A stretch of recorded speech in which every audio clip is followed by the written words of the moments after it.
Dans leur serre de Plouriveau, près de Paimpol, Jean-Pierre et Annie cultivent des tomates depuis 34 ans. De quoi développer un savoir-faire unique en osmose avec le temps breton. Pour la plupart des gens, on a l'impression que la Bretagne ne peut pas faire la tomate. Il n'y a pas assez de lumière.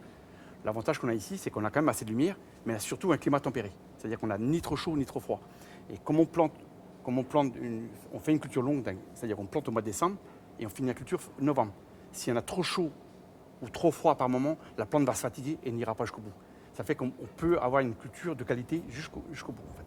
C'est pas par hasard qu'il y a beaucoup de tomates en Bretagne et qu'elles soient si fermes que ça et si goûteuses.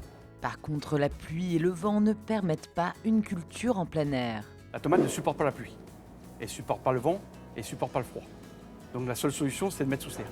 Dans cette volonté de chouchouter les plantes, Jean-Pierre et Annie ont opté pour une méthode qui permet de n'utiliser aucun produit chimique sous leur serre. C'est la lutte biologique intégrée. C'est les insectes qui mangent les nuisibles et on utilise ça, donc on les met en place en janvier et on fait notre élevage.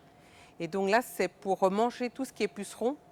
Donc c'est pour éviter d'abîmer les plantes et pour que les plantes restent bien et qu'il n'y ait aucun traitement chimique.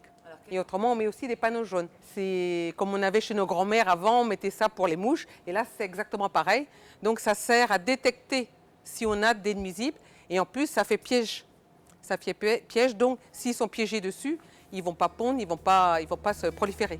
Plantées en décembre dernier, les grappes commencent à rougir depuis le mois de mars. En cette fin avril, l'heure est à la cueillette. Donc là, on voit vraiment que les fruits sont bien ronds parce qu'en fait, ils ont été fécondés par les bourdons.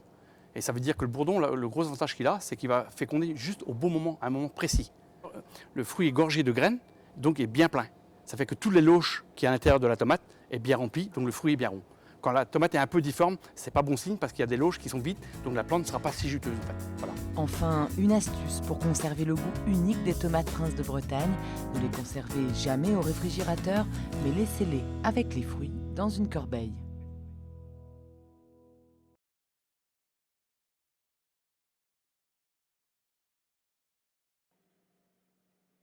Il y a une qui arrive.